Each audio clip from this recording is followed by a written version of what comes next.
بلوچستان کے ساحلی شہر گوادر میں سی پیک کے تحت کام کرنے والی ایک بڑی چینی کمپنی کے حوالے سے زیر گردش خبروں کے بعد اب یہ بات سامنے آئی ہے کہ کمپنی نے اپنی سرگرمیاں مکمل طور پر بحال کر دی ہیں۔ حالیہ دنوں میں سوشل میڈیا اور بعض حلقوں میں یہ خبریں گردش کر رہی تھیں کہ ایک چینی تعمیراتی کمپنی نے سیکیورٹی خدشات دیگر انتظامی وجوہات کی بنا پر گوادر میں اپنے پروجیکٹس پر کام روکنے کا فیصلہ کیا ہے۔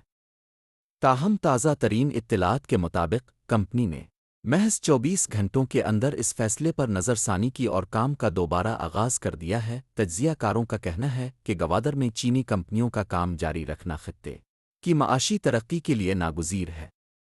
اگرچہ بعض اوقات سیکیورٹی صورتحال تکنیکی مسائل کی وجہ سے کام میں عارضی رکاوٹ آتی ہے، لیکن حکومتی سطح پر فوری رابطوں اور سیکیورٹی ضمانتوں کے باعث ان مسائل کو جلد حل کر لیا جاتا ہے۔ گوادر میں چینی کمپنی کے کام بند کرنے کی افواہیں دم توڑ گئیں۔ کمپنی نے تمام تر تحفظات دور ہونے کے بعد اپنی فیلڈ سرگرمیاں دوبارہ شروع کر دیں، جو کہ پاک چین اقتصادی راہداری کے استحکام کی علامت ہے۔